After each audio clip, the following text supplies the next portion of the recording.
درود پاک کب کب کہاں کہاں اور کیسے کیسے کام آتا ہے۔ ایک بہت ہی خوبصورت واقعہ، بڑا ایمان افروز واقعہ ہے جو میں آپ کے سامنے پیش کرتا ہوں۔ ایک دوست نے اپنے ایک دوسرے دوست کو قرض دیا، اور جب اس نے قرض دیا تو وہ قرض ایک بڑی اماؤنٹ تھی، 3000 دینار۔ وہ ٹائم آ گیا جب اس ٹائم وہ قرض لینے کے لیے اپنے دوست کے پاس گیا کہ بھائی مجھے میرے پیسے واپس دو، تو اس نے کہا کہ پیسے تو نہیں ہے میرے پاس، میں کولیپس ہو گیا ہوں، بزنس اب میرا ختم ہو گیا ہے، میں تمہاری رقم نہیں دے سکتا۔ اس نے ایک اور ٹائم دے دیا اسے کہ ٹھیک ہے اب اتنے دنوں کے بعد میں دے دوں گا۔ وہ ٹائم بھی گزر گیا، اور جب وہ ٹائم بھی گزر گیا تو اس کے بعد اس دوست نے کہا کہ اب تو پیسے دے دو بھائی، میرا ٹائم پورا ہو گیا ہے۔ پھر نہ دے سکا ٹائم۔ آخر کار معاملہ جو ہے وہ کورٹ میں چلا گیا، قاضی کے پاس چلا گیا۔ اب قاضی نے جس کو پیسے دینے تھے اس کو بلایا اور کہا کہ بھائی آپ کو اس کے پیسے دینے ہیں؟ کہتا ہے ہاں پیسے تو دینے ہیں۔ تو کہا پھر دیتے کیوں نہیں ہو؟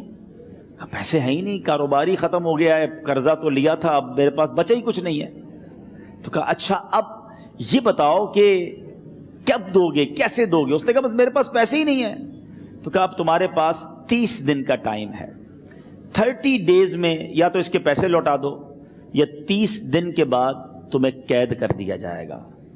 یہ شخص اب گھر آیا، پیسے تو تھے نہیں، مگر شاید علماء نے لکھا کتابوں میں، یہ واقعہ کئی بڑی بڑی کتابوں میں لکھا اور درود پاک کے فضائل کی بڑی بڑی کتابوں میں لکھا، اور اس شخص نے سوچا کہ اس نے ایک حدیث پاک پڑھی ہوئی تھی کہ جس میں نبی پاک علیہ الصلوۃ والسلام نے فرمایا ہے، جس کا مضمون ہے کہ جو شخص پریشان ہو، مصیبت زدہ ہو، اسے چاہیے کہ مجھ پر کثرت سے درود پاک پڑھے، کیونکہ درود پڑھنا مصیبتوں اور پریشانیوں کو لے جاتا ہے۔ اب اس عاشق رسول نے سوچا اور تو کچھ ہے نہیں، اب میں درود پاک پڑھنا شروع کرتا ہوں۔ صبح سے لے کر شام تک وہ درود پاک پڑھنے لگ گیا۔ 27 دن گزر گئے، only 3 days left، 3 دن باقی تھے قاضی کے پاس جانے میں۔ 27 دن گزر گئے درود پڑھتے پڑھتے۔ جب 28ویں رات آئی تو آنکھیں تو بند ہوئیں، مگر خواب میں اسے ایک آواز آئی، گھبراؤ نہیں، تمہارا قرضہ ادا کر دیا جائے گا، تمہارا مسئلہ سالو ہو جائے گا۔ صبح اٹھتا ہے، درود پاک پڑھ رہا ہے، مگر کہتا ہے یہ آواز سے تو مسئلہ حل نہیں ہوگا، پیغام کیا ہے اسے سمجھ نہ آیا۔ 28واں دن گزر گیا، 29ویں رات آ گئی، مگر اب آنکھیں بند ہوئیں اور قسمت جاگ اٹھی۔ نبی پاک صاحب لولاک صلی اللہ تعالیٰ علیہ وسلم خواب میں تشریف لائے، اور پیارے آقا صلی اللہ تعالیٰ علیہ وسلم نے فرمایا گھبراؤ نہیں، علی بن عیسیٰ وزیر کے پاس جاؤ، وہ تمہارا قرضہ ادا کر دے گا۔ اب یہ عاشق رسول صبح اٹھا تو ویری فریش، حشاش بشاش کہ اب تو کام ہو گیا، نبی پاک نے خواب میں آ کر بشارت دی ہے۔ مگر پھر ذہن میں سوال آیا کہ علی بن عیسیٰ کے پاس جاؤں گا تو ثبوت کیا ہے، پروف کیا ہوگا؟ میں جا کر اس کو کہوں گا کہ میرا قرضہ دے دو، تو ایسے تو قرضہ نہیں دے دینا، اور میں نے اس کو کہا کہ مجھے نبی پاک نے خواب میں کہا ہے، اور اس نے اگر مجھ سے کوئی نشانی مانگی تو میں نشانی کیا دوں گا؟ آخری دن تھا، 29واں دن تھا، وہ بھی درود پڑھتے پڑھتے گزر گیا۔ 30th نائٹ آ گئی، صبح وہ دن ہے جب عدالت میں جانا ہے۔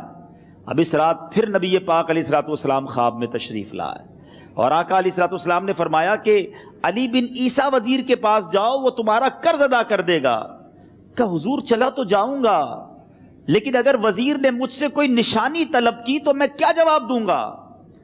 پیارے آقا علیہ الصلوۃ والسلام نے کمال کا ارشاد فرمایا کہ علی بن عیسیٰ سے کہنا کہ تم روزانہ فجر کی نماز کے بعد 5000 بار درود پاک پڑھتے ہو، یہ راز فقط تم جانتے ہو اور تمہارا رب جانتا ہے۔ اب یہ جب صبح اٹھا تو ایک نشانی بھی مل چکی تھی۔ عدالت میں جانے سے پہلے وزیر کے دربار میں پہنچ گیا، اسے یہ ڈر تھا کہ آج پیسے نہ لوٹائے تو سزا ہو سکتی ہے۔ جب وزیر کے دربار میں پہنچا تو وزیر اپنے مشیروں کے ساتھ بیٹھا تھا۔ کہا مجھے آپ سے بات کرنی ہے۔ کہا بتاؤ کیا بات کرنی ہے؟ کہا میں ایک پیغام لایا ہوں آپ کے لیے۔ اچھا کس کا پیغام لائے ہو؟ کہا میں نبی پاک جناب محمد مصطفیٰ صلی اللہ تعالیٰ علیہ وسلم کا پیغام لایا ہوں۔ وہ عاشق رسول وزیر تھا، کہتا بتاؤ میرے آقا نے کیا پیغام دیا ہے؟ کہا حضور میں 3000 دینار کا مقروض ہوں، آج آخری دن ہے اور میرے آقا نے مجھے بشارت دی ہے کہ آپ سے کہوں کہ آپ میرا قرض ادا کر دیجئے۔ علی بن عیسیٰ کہتا ہے کوئی ثبوت ہے آپ کے پاس؟ ہے کوئی دلیل بھی ہے آپ کے پاس؟ میں کیسے مان لوں کہ آپ کو نبی پاک علیہ الصلوۃ والسلام نے بھیجا ہے؟ عاشق رسول کہتا ہے خالی ہاتھ نہیں آیا، میرے آقا نے مجھے دلیل بھی عطا فرمائی ہے، مجھے ایک ایویڈنس بھی دیا ہے، اور پروف یہ ہے حضور کہ آپ روزانہ صبح فجر کی نماز کے بعد نبی پاک صلی اللہ تعالیٰ علیہ وسلم کی بارگاہ میں درود و سلام کا نذرانہ پیش کرتے ہیں۔ جب تک 5000 کا عدد پورا نہیں ہوتا آپ اس وقت تک کسی اور سے بات نہیں کرتے، اور اے وزیر صاحب یہ راز صرف آپ کو پتا ہے اور آپ کا رب جانتا ہے۔ اللہ اکبر! وہ وزیر تو جس کو کہے نا جھوم اٹھا، ایسا عاشق رسول وزیر تھا جو روزانہ صبح 5000 درود پڑھتا ہو، اس کی تو عید ہو گئی نا۔ وہ کہتا ہے مرحبا یا رسول اللہ، میرے آقا نے میرے درود قبول کر لیے، اس سے بڑھ کر میرے لیے سعادت کیا ہوگی۔ اب یہ وزیر اپنی سیٹ سے اٹھتا ہے، اپنے کمرے میں جاتا ہے، تھوڑی دیر بعد واپس آ کر اس عاشق رسول کے ہاتھ میں 3000 دینار رکھ کر کہتا ہے حضور پہلے 3000 دینار تو نبی پاک کا حکم کی میں ادب سے بجا لاتا ہوں، میرے آقا نے جو حکم فرمایا یہ 3000 دینار آپ کو پیش کرتا ہوں، حضور ایک اور 3000 دینار لیجئے۔ میرے گھر آپ آئے، اتنی اچھی خبر سنائی، آپ نے قدم رنجا فرمایا، یہ 3000 اس کا نذرانہ ہے، اور ایسا کیجئے 3000 اور لیجئے، اس سے اپنے بچوں کے لیے کچھ چھوٹا موٹا کام شروع کیجئے، اور ایک وعدہ کر کے جائیے، آج کے بعد زندگی میں آپ کو جب بھی کوئی کام پڑے میں آپ کا بھائی ہوں، مجھے یہ خدمت کا موقع دیجئے گا۔ اللہ اکبر! وہ مقروض جو ایک رات پہلے 3000 دینار کا مقروض تھا، ہو سکتا ہے اس کے بیک آف مائنڈ یہ بھی چل رہا ہو کہ اب شاید کل میں نے جیل میں جا کر، عدالت میں جا کر گرفتاری دے کر جیل میں جانا ہے، مگر اب 9000 دینار ہاتھ میں ہیں۔ عاشق رسول جھومتا ہوا نبی پاک کی یاد میں گھومتا ہوا اب عدالت میں پہنچا۔ عدالت میں everybody expecting over there کہ آج اس نے آنا ہے اور آ کر کہنا یہی ہے کہ پیسے تو نہیں ہیں، گرفتار کر لو، مگر جا کر اس عاشق رسول نے 3000 دینار جج صاحب کے ہاتھ میں رکھ دیے۔ قاضی کہتا ہے پہلے تو یہ بتاؤ پیسے آئے کدھر سے؟ تم تو کہتے تھے غریب ہوں، تم تو کہتے تھے کاروبار نہیں ہے، ایک مہینے میں اتنی بڑی رقم کا انتظام کیسے ہو گیا؟ سبحان اللہ! اس عاشق رسول نے گویا زبان حال سے یہ کہا ہوگا کہ یہ تو کرم ہے ان کا، ورنہ مجھ میں تو ایسی بات نہیں، اتنا دیا سرکار نے مجھ کو، اتنی میری اوقات نہیں۔ اس نے وہ پورا واقعہ بھری عدالت میں سنا دیا۔ اللہ اکبر! میرے پیارے اسلامی بھائیوں ذرا سوچو پہلے زمانے میں کیسے عاشقان رسول ہوا کرتے تھے، وہ جج، وہ قاضی بھی کیسا سرکار علیہ الصلوۃ والسلام کا عاشق تھا۔ اپنی سیٹ سے اٹھتا ہے، بھرے دربار میں، بھری عدالت میں، وہ اپنے چیمبر میں، اپنے کمرے میں جاتا ہے، اور تھوڑی دیر بعد واپس آ کر اس کے ہاتھ میں بھی 3000 دینار ہیں، اور وہ 3000 دینار جو ہے وہ اس عاشق رسول کے ہاتھ میں رکھتا ہے کہ سارا ثواب علی بن عیسیٰ کیسے لے جائے، میں بھی تو نبی پاک کا غلام ہوں، میں تمہارا قرضہ میں ادا کرتا ہوں۔ اچھا، اب ایک اور عجیب سینیریو یہ بن گیا کہ جس نے کیس کیا تھا، جس نے دعویٰ کیا تھا، وہ بھی یہ سارا منظر دیکھ رہا تھا۔